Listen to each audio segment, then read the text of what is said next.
Hey everyone, this is Bill Krieger from the Veterans Archives podcast, where we preserve and share the incredible stories of our nation's heroes. Catch us every Thursday at 5 p.m. Eastern on Wreaths Across America Radio, or stream anytime on Buzzsprout, Spotify, Apple Podcasts. Really, anywhere you choose to get your podcast, you should be able to find us. Be sure to like, share, and subscribe to our YouTube channel, and follow us on social media to help us reach more veterans and supporters. We are a nonprofit, and this service is completely free for veterans. Every story matters, and every voice deserves to be heard. Spread the word, honor our heroes, and join us on this mission. Follow, share, and tune in, because their story should never be forgotten. Learn more at veteransarchives.org. We'll see you there. Today is Wednesday, July 16th. We're talking with Mike Omstead, who served in the United States Marine Corps. So, good afternoon, Mike. Good afternoon. I got to say Semper Fi. I grew up in a Marine Corps household. Yeah, Semper Fi. Right back at you. All right. Well, you asked before we really started recording, what's the first question? So the first question, I keep it simple, is when and where were you born? I was born on the east side of Detroit. And when I was about 4 years old, we moved to the west side of Detroit, 8 Mile in Southfield, before there was an expressway. And Dad always thought that they should have taken the house because the expressway came right through the backyard. Oh. They took half the backyard, but they didn't take the house. That must have made for a lot of noise. Yeah, a lot of noise. We were right on the exit coming off onto 8 Mile. Uh-huh. So did you pretty much grew up on the west side of Detroit? Yeah. All right. Yeah. Well, tell me a little bit about what it was like growing up. Did you have brothers and sisters? Yep. My brother Jimmy passed away, and my brother Jerry and myself and Marcia and Susie, and then when my aunt passed, we got picked up Kim and Mark, and we're one big happy family. Lots of kids then. Lots of kids. Yeah. Where did you fall in the food chain there? I was the second oldest. Okay. My brother Jerry's the oldest. Okay. That survived. So you had some responsibility, not all the responsibility. Yeah. Yeah, well, my brother Jerry got married early at 18, and that left me in the house there taking care of all the girls and stuff, the kids. Wow. Yeah, with Mom. Yeah. So what did your parents do? My dad was a tool maker. He was an accountant by trade, but he didn't like the accounting business, so he went to work for his uncle in the machine business and ended up working on a boring mill, and he enjoyed that. Worked with little tiny fine numbers, stuff like that. Yeah. Liked working with his hands then too, and all that? Yeah, Dad always liked to work with his hands. Uh-huh. And then what about your mom? Mom was a housemaker. She was an artist, but she could draw and paint beautifully. But basically, she raised us kids. Okay. What was it like growing up with kind of a mixed family, right? Yeah.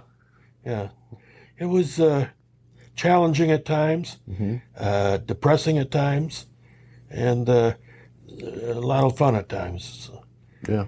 See, the two kids we picked up, Mark and Kim, are my physically cousins, but they became my brothers and sisters. Mom and Dad adopted them. My aunt was murdered in a sad situation. Oh. And she had 4 kids, and we took 2. My mom and dad took 2 and adopted them, and the older 2 went with my younger aunt in Toledo. Okay. Now, did the families get together very often then? Yeah, we would get together at least once a month or so. Oh, okay. All right. And then once I hit 18, 19 years of age, I was gone in the service. Okay. Well, how was school for you? Can we talk a little bit about that? What was school like? School was tough for me. I'm dyslexic. You know what dyslexia is? Absolutely, yes. Yeah, and so it was very difficult. The biggest fear I had was if anybody asked me to read out loud. Yeah. Because you in your head, you're reversing things nonstop always. And so it went slow. But I found that my retention was much better than most kids. So I did good on the tests, but I didn't do well in the classroom. Uh-huh. So, makes sense. I went on to graduated from high school, and went to the University of Michigan. Thought I was going to play football, and they told me, "You're really quick, Mike, but you can't run for crap.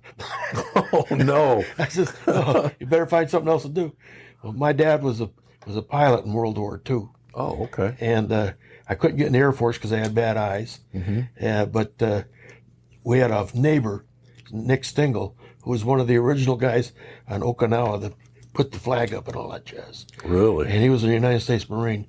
And Dad and Nick would be bullshitting, and I'd be listening to him. And I said, man, if I couldn't do the Air Force, I'm going to join the Marine Corps. So I joined the Marine Corps. It's interesting to me because when I was in the military, I did some time as a recruiter, and typically people that joined the Marine Corps, that was it. Like that, they didn't have their sights on anything else but the Marine Corps. But it was almost a second choice. Well, almost, yeah, almost. But once it became clear to me I couldn't be a pilot, I definitely wanted to be a Marine. So, and once you get in, because I had been playing ball and I was in pretty good shape, I was better than most physically than the other recruits. So boot camp was easy for me. And however, they pointed me out to try and pick on me to make me look smaller to the other guys. Right. And I remember I spent 2 years looking for my drill instructor once I got overseas. I said, if I ever see him, I'm going to talk to him real close. Yeah. It'd be a one-way conversation. One-way right? conversation. Yeah. Yeah, he used to take great joy in jumping up on top of a garbage can right outside the 50-gallon barrel. He'd jump up on there. He'd kick me in the chest with his foot like that. And he wanted me to break, and I wouldn't break. Yeah. So that was part of the training, Just try to see how far he could push you. Yeah, yeah. Well, what was your, of course, basic training wasn't all that bad, but what was your, initial impression when you got off the bus and you got to basic training? That was kind of fun. First time I'd ever been on a big airplane. Flew out to California. They picked us up at the airport on a bus, got off. Okay, stand on those yellow footprints. We stood on the yellow footprints. They took us in, shaved our heads. I remember the barber saying, "How do you want it?" I says, "What are you talking about?" Gone. Yeah, just leave a little on top. Yeah, right. And from there on, it was just day after day. Get up at 4 o'clock in the morning and hit the rack on whatever time it got dark. So you were at you were there in San Diego, then? Yeah, San Diego. Right, butted up right to the Navy. Right. Basic training. In fact, during Vietnam, we had to give blood every 10 weeks. So we would go. We didn't mind that because it's the first time you get to sit still and lay down. So you're laying on a gurney pumping, and you look out the window, and you'd see these guys with little white hats and blue uniforms. We'd say, "Who's that?" He says, "That's the Navy's boot camp." It's Navy's boot camp. And we're sitting there with these bright orange shirts on, yellow shirts, orange, reddish pants, and high-top sneakers. So we couldn't get out the gate without somebody saying, "Hey, we know who you are." Right. So that made it very, very competitive once we got to Oceanside with the Navy. That's why they became our dance partners. Oh, is that what that is? Yeah. I'll never forget. So I went to boot camp in San Diego for the Navy, and we had a guy that went AWOL, but he jumped the fence. But he jumped the fence in the Marine Corps boot camp, and they kept him for a couple of weeks. And he was never the same when he got back. But he didn't want to go anywhere but Navy boot camp after that. Yeah, so we had one guy go under the fence because it was right up to the airport. Yeah, right up to the airport. And they brought him back, and they put him in a wall locker, and they put ammonia on a sponge for a couple of hours in there. When they took him out, his eyes were all swollen shut and stuff. He didn't want to go nowhere anymore after that. Oh, no. Became a pretty good recruit then. Yeah. All things you can't do anymore. Yeah. Oh, things they used to do to us, it is unbelievable. Oh, I know. They'd call our moms names. And oh, sure. All kinds of, you can't do any of that anymore. Yeah. I remember they used to, when you had mail call, they would feel all through your stuff. Like my girlfriend wants a couple pieces of gum or something in a letter. He says, "Go ahead, chew the gum." You start to, I said, "I didn't tell you to unwrap it. I said, chew the gum." Oh no. You get aluminum in your teeth, aluminum foil in your teeth. Yeah, all kinds of ways to torture you. Oh, yeah. Now, they still do the crucible when you were in boot camp? The what? They call it the crucible, where at the end of boot camp, you do this whole field training exercise? We can't say no. At the end of boot camp, we had a regular graduation ceremony. Yeah. I think we went. It's been 50, 60 years, but I think we went home for a couple of weeks, and then came back, and we went to 29 Palms, and gave us some hand-to-hand stuff, and from there, then we were shipped over to Okinawa, spent a night or two in Okinawa to Da Nang, right up to Vandergrift. Wow. Yeah. Well, I want to back up on a few things you said there. So, what was it like coming home after going through boot camp? What was that like for you? My friends and parents couldn't believe the difference as far as discipline. Yeah. And doing things just so, because I used to be now it was yes, that type of thing. Yeah, it'll change you for sure. Oh yeah, it changed it. Yeah, my dad, he kind of understood because he was in the military. Right. And he was the only one that did understand. And my dad and I had a very close connection after I got into the service. It was very, very nice. I remember him telling me things and about when he was in the service, and he would write me letters, and he kept writing letters all the way through.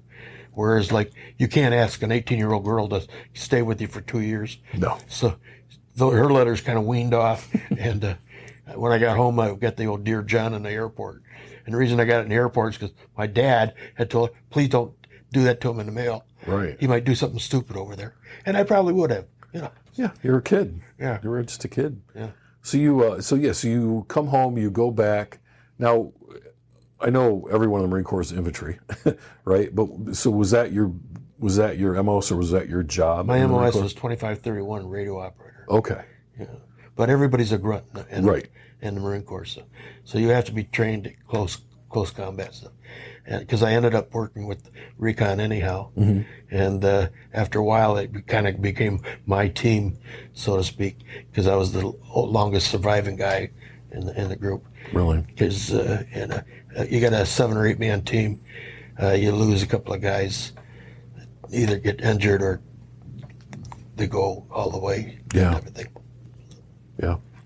So how long were you at 29 Palms then for 29 Palms, I think we were there for 4 weeks. 4 weeks of close combat, that kind of stuff. And learned to use a knife real good. And it came in handy. Yeah. Yeah. My dad served in Korea, or my stepdad served in Korea, and I don't think his experience was anywhere near the Vietnam veterans' experience, but he did talk about the things that they taught him he used when he was there. Yeah, they basically taught us to be killing machines. Right. And it came in real handy. Yeah. Until they started using what they now call Agent Orange, you could be from me to that door from one of the little pricks, and you wouldn't know it in the jungle. The first guy that moves, he gets it. That type of thing. So you flew from there, you said, to Okinawa, and then Okinawa, we spent 2 days in Okinawa for some reason. I don't know why. Oh. But Okinawa was weird because people all lived in the cardboard boxes, it looked like, outside the gate of the base. Really? Yeah. I remember taking the bus from the airport into the base, and all of our CRAT boxes were all put together and made into little houses and stuff. And all along the road, as you go into the base, there was people living in them or sleeping in them. Of course, this is 1967. Yeah, yeah. And so you flew from there to Vietnam. Yeah, from there I went right into Da Nang, from Da Nang to Vandergrift. What was it like landing in Da Nang? What was that like, your first impression of being in Vietnam? Well, when you first get off the plane, you say, son of a bitch, it's hot here, And within 2 weeks, you don't even pay any attention to that, But at first you thought it was hot, and you're wondering what's going on, and they start, everybody on the plane ends up in a different unit somewhere, and you get sent to your unit, that type of stuff. Now, did you, when you went to your final unit, Was there anybody that you had been in training with that went with you, or was it just you? No, any of the guys I went through boot camp with, or went out to bits and that type of stuff, I don't remember seeing them. Okay, so you get there, you're the new guy, Yeah, and you don't know anybody. don't know nobody. Yeah, Yeah, but we go to Vandergrift in the rear. Was almost like being at the boot camp base. Not Quonset huts, but regular tents, that type of stuff. And then you were assigned out to different units. And as a radio operator, one day I'd be with recon, one day I'd be with a field team, that type of stuff. And you got to know about everybody in the division, so to speak. So I guess that would be good in a way. Yeah. I think was it a little bit tough, like moving from group to group, because they're pretty much No, because the Marine Corps is so small, you get to know everybody, and we all work together. Okay. There was me and a Sergeant Lufau were basically we were the two biggest guys in the whole battalion, and we kind of took care of whatever the officers wanted us to do. Like, guys weren't allowed to have personal weapons, right, and some guys that get like an oatmeal box, and they're inside there's a 45 or something like that, or 38 personal weapon, and they wouldn't give them up. And officers asked me, go down there and get that away from those guys. And next thing I know, I got a gun in my face, and the MPs come, they empty out the unit. So the sergeant says, which one of those guys put the gun in your face? I says, that one. He says, he's yours. And I beat the shit out of him. They let you take care of business then. Yeah. Oh, yeah. Yeah. Yeah. He wouldn't mess with anything again. Yeah. There's no fun of being on the business end of a gun. No, you don't like having a 38 in your face. No. Now, you were there, so you were at that base the whole time that you were in the country then, or did you? No, Vandergrift, and went up to Quezon. It was Quezon. And I'm trying to think of the name of the other place. They had the farthest north you could go, where they had a runway, and they would blow the damn runway up at least once or twice a month, and then they'd have to rebuild it. And that was as far as you could get a fixed wing plane in. And I remember we used every time they blow the place up, we'd take the big metal grates that they had that all interlocked. We'd use the top of our hooches, and we'd put sandbags over the top of them. We'd be pretty safe in there. Yeah. Because there was always, every night there'd be airstrikes. But most of the time, after about 4 or 5 months, I spent most of my time in the jungle. So you're there for a year then? Was it a total year? Well, Marine Corps hitch is 13 months. Okay. Because the Army was 12, Marine Corps had to do more. Right. Well, of course. Yeah. First in, last out, right? Yeah. So we did our hitches were 13 months, and I was in my second hitch when they took us out. In fact, if you recall, Nixon was trying to get reelected. Right. And he brought guys out of the jungle. Well, we didn't know what the hell was going on. All we knew is get back to the rear. You get back to the rear, and you're on a plane getting the hell out of here. Turn in all your personal stuff. Don't take any weapons. And we flew home. Wow. And when we got off, it was kind of ugly, because I remember getting off the plane, and all the colors that you hadn't seen. You hadn't seen bright colors for like 2 years. Yeah. And they just were shocking, and the cars going by, and then there were people outside the thing, and they were yelling at us and stuff. However, the damn officer was there, not an officer, but a politician, and he was gave us a little gold star. We all had a little gold star to give. I still got it on my honors guard uniform. Anyhow, but they told us, you're going to go home, don't wear your uniforms home, and get street clothes. Well, I didn't have any street clothes with me. I remember in Hong Kong, I went on R&R to Hong Kong. I had 3 suits made, because when I got home, I was going to go to work with my brother. Yeah. Well, by the time I got out of there, I opened up the duffel bag where they had been stored. They were just rotted away. Oh, no. Yeah. Oh, And no. back in the 60s, if you remember, man, we had bell-bottom trousers. Oh, yeah. Double-breasted. They were really smooth. Big old wide collars. Oh, yeah, man. I remember all that. Yeah, I was dapper as hell, but they rotted away in that duffel bag. That was worthless. So. That is no good. No. Well, I want to back up a little bit, and if you don't mind, can you share some of your experiences from Vietnam? Is there anything that you would be willing to talk about? I don't ever push the question, but is there something you would like to share about your experience? Something that you probably have heard from other guys from Vietnam. When the shit happened, when stuff happened, never see an officer around. You know, I remember one time I had an officer around. He's on a chopper. We're going into a hill we had taken over 2 days before, so the hill's supposed to be safe. Right. Okay, we don't know because we hadn't been there in 2 days. We're going in, and I got a major or a colonel, I forget what it was, with me. I'm his radio operator for this particular deal, and he's going to go up to the top of the hill now, get back on and go home. And he's got all this crap on his toe. You know, well, understand the officers and Marine Corps back then were all reservists, and they probably were on a desk yesterday, like Ed McMahon, that kind of stuff. You know, Right. They pull them out of there and they send them over to Vietnam for a little stretch. And I told him, I said, sir, you don't want to get off with all that crap on you. I didn't say crap. I says, you don't want to have those insignias on you when you get off the chopper. He says, don't worry about it. Don't worry about it, Corporal. Don't worry about it. I says, okay. We didn't land. We got down within about 3 or 4 feet of the ground. He jumps out. He took 2 steps and bing, he was shot. And there was 3 of them or 4 of them behind a log. Mm-hmm. And we lit up that log, something terrible. We got rid of them, but had to get a new major. Yeah. Some people you just can't help. Yeah. Right? Yeah. Because they know it. Then the night I got hurt, we had incoming coming in, and it was 1 or 2 in the morning, whatever else. And one of my buddies, I think it was Gerald Smith, had fallen asleep outside, and the incoming, I go out to get him. I'm dragging his ass back in. He's waking up, and shit's dropping all around us. And we get back in the hole. Somebody says, he's hit. He says, oh, shit. We couldn't find no blood on him. It was me. Oh, no.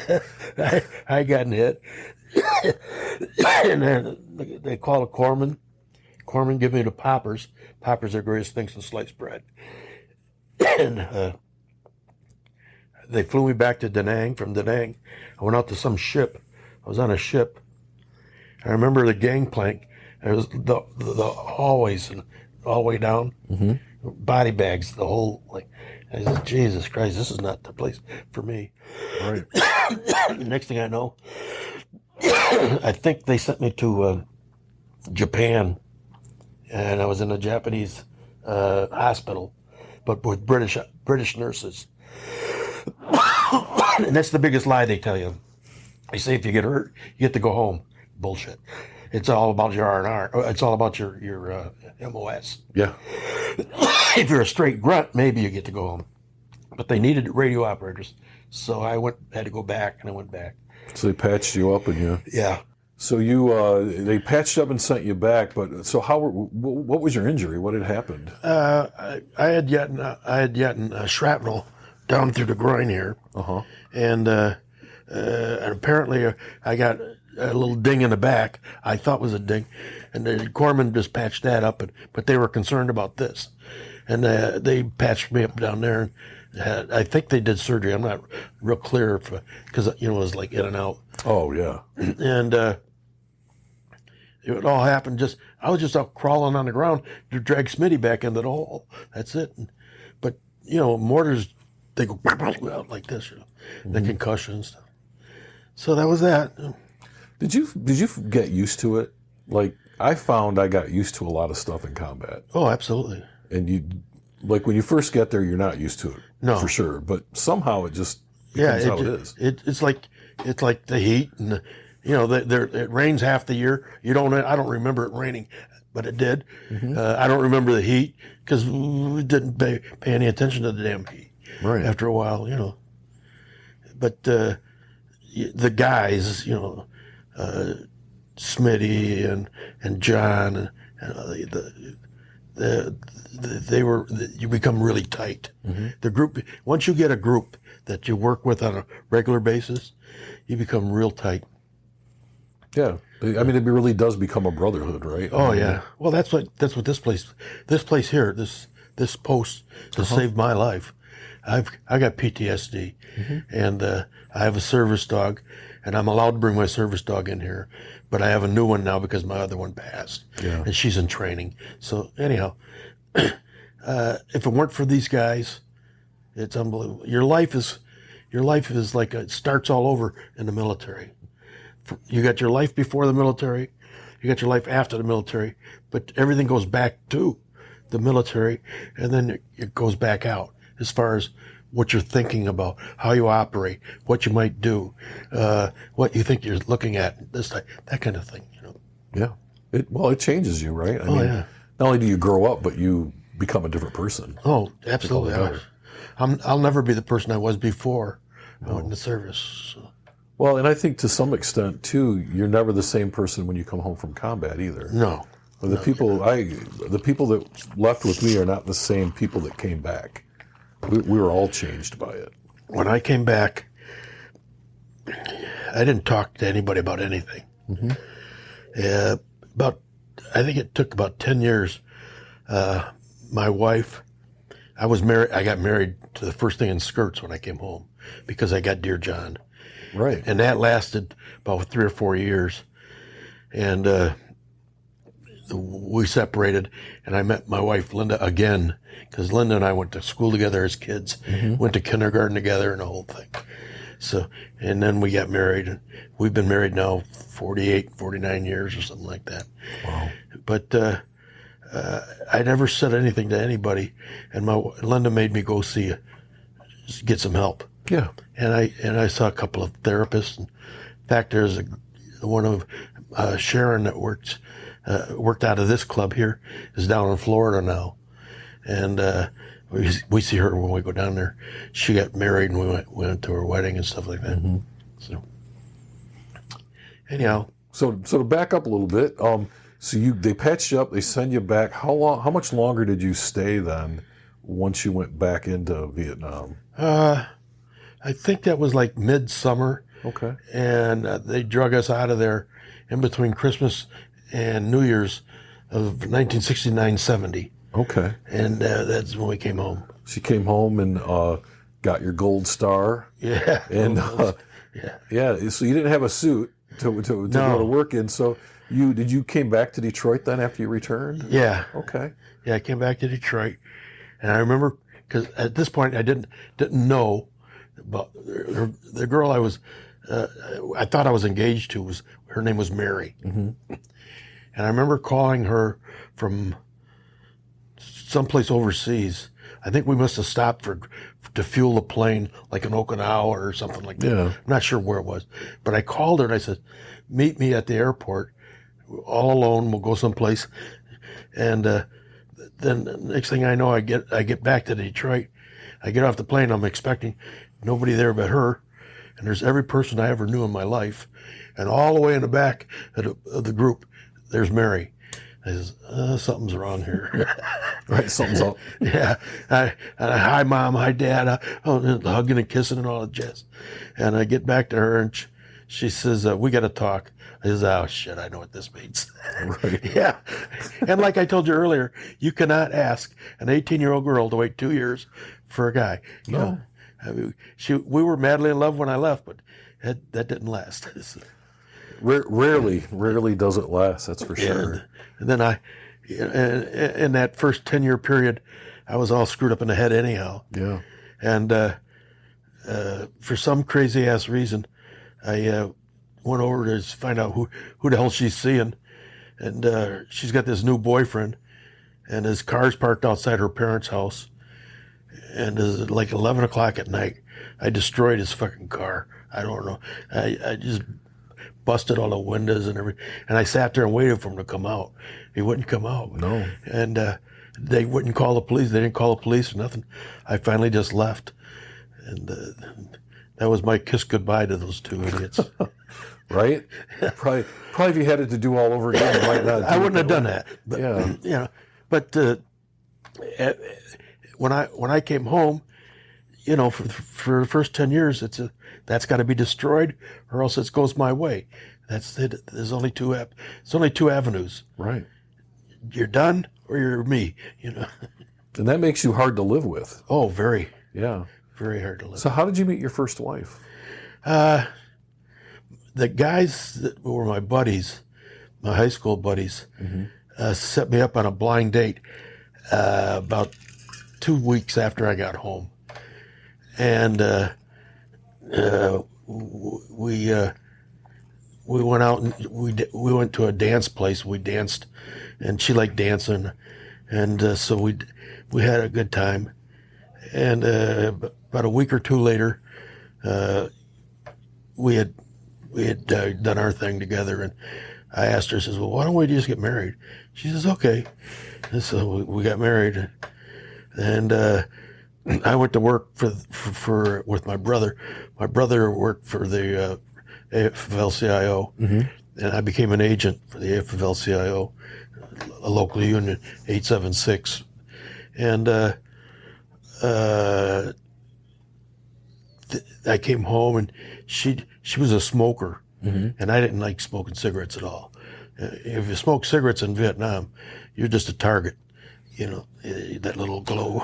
Oh, yeah. Yeah. So I didn't care for cigarette smoking, and I'd come home and she'd be smoking. She'd be asleep in the chair with a big cigarette hanging in it. One day she's going to burn down a house or something, and she drank a little too much when I wasn't around by herself. Yeah. I don't mind having a drink with her, but when she's all by herself and she's getting loaded up, we ended up getting a divorce. And about that time, we had our 10-year high school reunion. 10-year high school reunion, and that's where I met Linda back up again. I said, "Well, you're looking good," but when we were kids. She's an only child, my wife. And when we were kids, her mother used to dress her real nice, plaited skirts. So we thought she was the rich kid. And we were the poor kids that wore jeans and with holes in them. Right. So I never really talked to her a lot as a kid in school. But we dated for 6-7 months and found out that everything we had was in common. She liked the things I liked. She loved going up in the woods. Her dad was a deer hunter. She liked all of that stuff. So we ended up. We moved in together. We lived together for about 6 months, maybe 7 months, 8 months, whatever it was. And I says, "Well, let's get married," and we did. And we've been happily married now for 47 years. I think it is 48. I'd have to check with her. Yeah. Yeah, well, that's pretty amazing. Did you find that? Did she have like a calming effect on you? Oh yeah, Yeah. yeah. Well, she's a nurse, and she helped me with a lot of stuff. She understood a lot of the crap that was going on with me, and it took about 10 years and about 2 or 3 different therapists and stuff like that, and I could start talking about it. Like, I could never do what we're doing right now. Right. When I first came home. Yeah. I'd have just told you no, thank you, and walked away. But she's the center of my universe. She's just now starting to get involved up here. She's a workaholic. She's like I told you, she's a nurse. She ran an NICU for babies.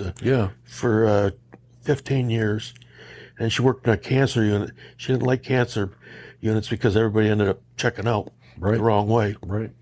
And now she's an educator, a nurse educator. She retired, but she's working what they call contingent. And as a contingent nurse, she teaches and does all the paperwork and stuff like that. Yeah.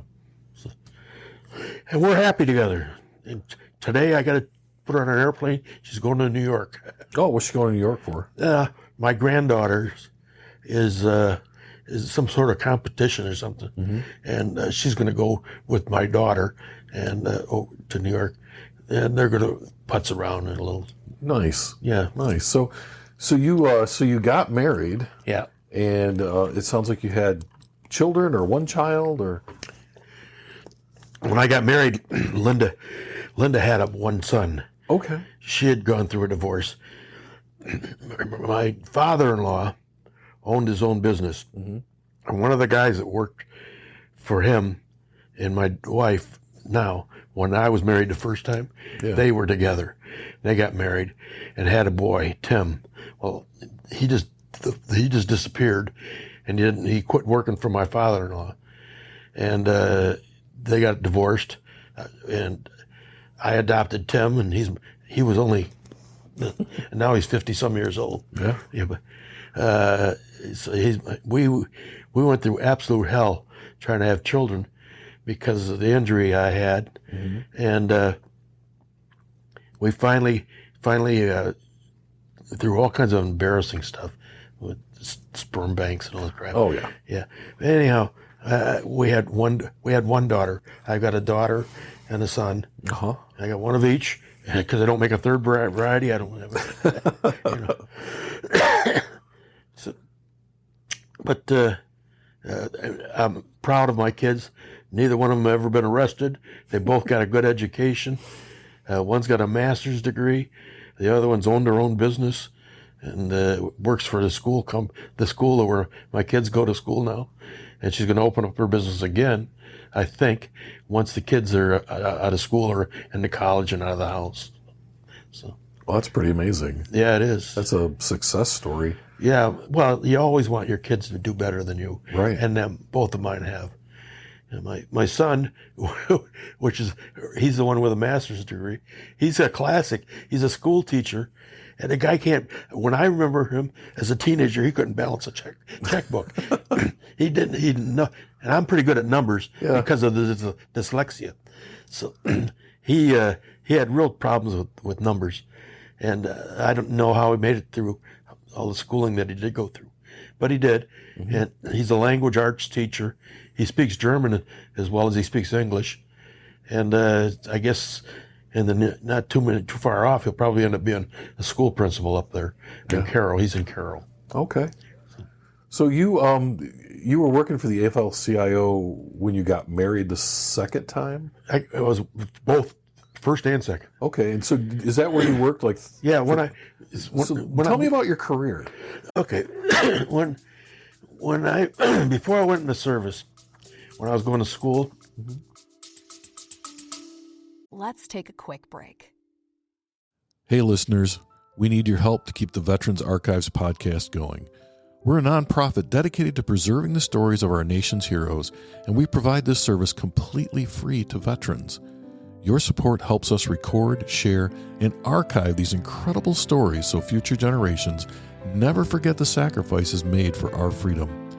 Every donation, big or small, makes a difference. Visit veteransarchives.org to contribute today. Help us honor their service by ensuring their voices are heard. And thank you for your support, and thank you to all the veterans who have served our country. I worked for Great Scott Supermarkets. You remember them? I do, honestly, okay, yes. Worked for Great Scott Supermarkets. And I was a night crew leader, so I could go to school in the day and work nights. Mm-hmm. And I became a union steward. And I got involved with this union. And my brother went to work for the union, okay? So I'm a union steward, and my brother works for the union. I was involved with the union. Mm-hmm. So his father-in-law ran it was Herschel Womack. He came from California, took the local over from the Teamsters back in about 58 or 9, something like that. And he he said, "You get done with the Marine Corps, you come to work with me, boy." And I said, "Well, okay." So that's what I was thinking when I bought those suits. Right. I says, because they all wore suits, the guys on staff. Yeah. So I says, "Well, that's what I bought. Had the suits made for." And then the suits rotted away. But anyhow, I came back and I went to work for the union. Within the first year or so, of me being back, and I worked back in the stores immediately when I came back at night. I worked night crews, and I worked for the local for 35 years. I retired in '02, and from '02 till now, I've been very involved around here. I'm the American Legion commander here, so that's my program, and these guys keep me on the straight and narrow. Oh, I'll bet. Yeah, I'll bet they do. yeah. But it's also nice to serve other veterans. Oh, absolutely. Yeah. That's what it's all about. Yeah. You know. Because there's guys that come back probably in the same shape you Oh, were, absolutely, and you can yeah. talk to them about it. Yeah, we got a guy that came in here, and he left, and he said he wasn't ever coming back, but he's starting to come back a little bit now. Brian, he's a Marine, and I kind of put him under my wing. Hopefully he'll but he's all screwed up in the head too. You know? Yeah. He's in that period where I had first 10 years. You know, first 10 years I wouldn't go near a VFW, especially when my dad took us into one. And they said, I can't serve this guy. He's not a vet. He says, Vietnam wasn't a war. Yeah, there's a lot of things that happened in the past, I think, that they've fixed, but it left a bad taste in a lot of people's minds. Well, I came home in 70. Yeah. From 75, they declared a war. Right. You weren't allowed to go into VFWs or American Legion halls because you weren't a vet. Yeah. In their eyes. Right. That's life. Yeah. You know, now when I talk to people, I always ask, did you serve? Because a lot of people don't feel like they're veterans. Yeah. And, you know, I know there's that definition out there, but if you served, you served. Hey, if you served, you served. If you did something to help guys out, it's all there, you know. Yeah. Even if you're pushing the numbers and making the planes go where they need to go, like Stevie, that's part of it. It all helps. It does. And I think that sometimes people don't understand that even the folks that stayed stateside that made sure we got everything we needed, they helped that effort. They did something. They helped us survive over there. There's a sense of, like, when you're in the woods, in the jungle, you know that they got my back. Right. If anything happens, I got this radio, and I got these guys that I'm, communicating with. I can get help out here anytime I need it. You know. That's hard to find once you get out. Yeah. You know. Yeah, it is. It is. It's hard to find someone that'll do anything. You know. I mean, anything for you. You know. Right. Well, we've covered a lot. Is there anything we haven't talked about that you want to talk about? I'd like to talk about the American Legion and the Post and the VFW. These guys are the best human beings in the world, to me. Okay, Yeah. Stevie there, I'd do anything for Steve. And there's a guy, Tim Mahar. He's been fighting cancer for 5 years. He's in his mid to late 80s. His wife's in a nursing home. He goes and visits her every day. Comes here. He's the one that started the AMVETS here. He's a big time Marine, and he was in the Marine Corps League in out at 141 in Howell, and they told him the Marine Corps League said you can't wear your dress blues anymore. You got to wear and he didn't like that. Yeah. So he came here and he started the AMVETS, and he started the AMVETS basically as a backup to the Marine Corps League, and now we got a Marine Corps League group here now, and I don't know if they understand what it was really started for. And then Tim, I would do anything for him, but he's losing it, fighting cancer, 80 some years of age, and I hope that the rest of the guys understand as much as I do, and Steve understands that you don't want to hurt the guy. I love the guy, and I want him to enjoy what he's got left of his life, And you got Steve here who's 100% disabled. You'll never know it. He's an extreme type A, and you got to know Steve and be around him for a while, and you'll find that he's the greatest guy in the world.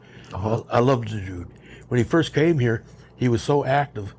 We thought, hey, he's trying to take over. What's going on with this guy? But that's just him. That's the way he is, and he's kept this place going. Basically, he's like having 4 other guys in charge, Good guy. Well, and you have a unique situation here because you have the AMVETS, the American Legion, the VFW all under one roof. Yes. And I've been to all your meetings. Yeah. It seems to work. Yeah, it does. The VFW physically owns 55% of this place. American Legion physically owns 45% of this place. A few years back, there was a guy, I won't mention names because this thing might go public someday. Yeah. But he wanted to run the American Legion. And he says, "Oh man, we're in trouble. We got to get out of here." He says, "Let's split off and go someplace." I says, "Wait a minute. If we split off, we take our 45% and go, the whole thing's going to fall apart. You know, you got to keep it together." So we kind of told that guy to take a flying leap. and I think I've been instrumental with the American Legion ever since, keeping it together. And that's back when our mortgage here was over $1 million. Okay, and now we got it down where it's like 300,000, and we'll have this. Hopefully, I'll live long enough to see this thing paid off. You know. Yeah. And we got some wonderful ladies that work here. Christine out here and Sharon, they're the greatest in the world. And Christine, who runs this place, she does a nice job. So we're blessed with good people, and the guys get along so well together. Yeah. If you understand the membership, I have about 250, somewhere around 250 members of the American Legion. You only see 50 of them. Right. You know, but I get, when the dues come in, some of them come in, they're retired in Florida, Arizona, whatever, but they still pay their dues here. I guess it's cheaper than out there, so that they can say that they're a member. And that's why it's like that, you know. But the active guys, man, it's amazing what they do around here.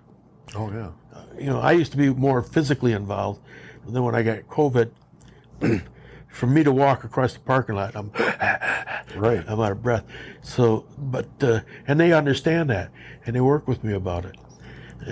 But other than that, I just love these guys, love this place. Well, and they love you too. I've noticed that. Like, there's just, well, I mean, when you get out of the military, it's hard when you come back to your civilian life because you miss those military guys. So I think the VFW and the American Legion and the other groups, it's a great place to reconnect with people. And you don't have to have served together. Yeah. I could tell you 2 quick stories about stuff that happened in Vietnam that just popped into my head. That's fine. That are not miserable, because I don't want to tell you any of the miserable stuff. No, that's... I was on radio watch down in a hole at night. 4 hours on, 4 hours off. I'm in a pit, and I had to take a leak. The first time the whole time I was there, I did not take a weapon with me. I went out to take a leak. I'm sitting there, I got my you-know-what in my hand, peeing on a tree, and all of a sudden, there's a bush that's moving like this, and it's a goddamn gook with all kinds of crap on his head, on his helmet. So he sees me, I see him. I said, "What? He don't know I don't have a weapon." Right. And he's diving down the hill. I'm diving back into the hole with my schwanz in my hand. We lit up the side of the hill, but never found anything the next morning. You know, that's what you do. Most everything that went on in groups went on at night over there. Yeah. And then the next morning, go out and count what you did. You know. Right. That's why any guy says, "Well, I got this." I never aimed a weapon the whole time I was there. All you do is spray. You know. Well, they call it spray and pray. You got it. Yeah. You got it. And then the other one that was funny that happened, I think we were on 881. Yeah, we were on Hill 881, and down to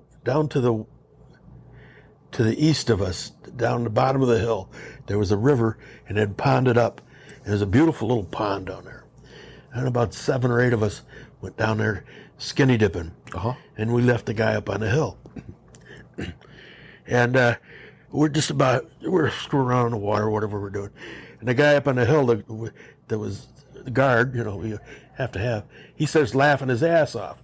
I says, "What the hell's going on?" We look over, it looked like a dinosaur coming at us. The biggest fucking snake I ever saw in my life.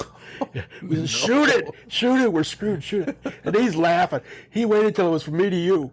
And he opened up, blood and guts all over the place. And we carried that son of a bitch up the hill. That snake was as long as this room here. And we cooked it, ate it. It was good. Because we've been eating sea rats and whatever we could find for like 3 or 4 weeks at that point. Yeah. Man, that fresh meat was all right.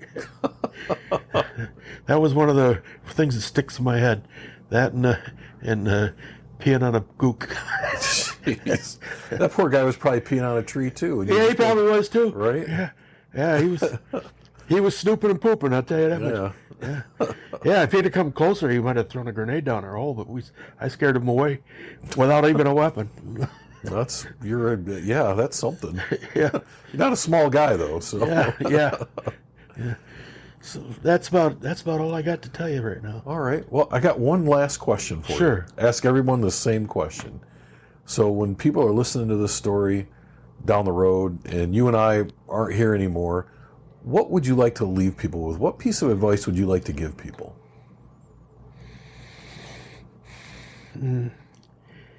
If you can find the brotherhood and the love of other veterans and share that with everybody, that'll make your life better. It'll make other people's lives better. And the closeness, you'll never understand the closeness of veterans. How even though we didn't serve together, we all served. Mm-hmm. And we all know what it's like. And there's a brotherhood. And that brotherhood is a love of individuals. If that can be shared, that's a wonderful thing. All right. Well, thank you for that. Thanks for taking time out this afternoon to sit and talk. Hey, I appreciate it. No problem. Thank you. That's a wrap for this episode of the Veterans Archives podcast. We truly appreciate you taking the time to listen and honor the incredible stories of our nation's heroes. Don't forget, you can catch us every Thursday at 5 p.m. Eastern on Wreaths Across America Radio, or stream past episodes anytime on Buzzsprout, Spotify, Apple Podcasts, and as I've said before, any place you can find a podcast, you can find the Veterans Archives podcast. If you enjoyed this episode, please take a moment to like, subscribe, and share our content on YouTube and Facebook and TikTok and Instagram and across all social media. Every share helps us reach more people and preserve more stories. The Veterans Archives podcast is a nonprofit initiative, and our mission is simple: to give veterans a voice and ensure their stories are never forgotten. This service is completely free for veterans because their sacrifices deserve to be recognized and remembered. You want to help? Follow us, spread the word, and if you know a veteran with a story to tell, send them our way. Visit us at veteransarchives.org to learn more about how you can get involved. Thanks again for tuning in, and most importantly, thank you to all the veterans and their families for their service and sacrifice. Until next time, take care, and we will see you on the next episode of the Veterans Archives podcast.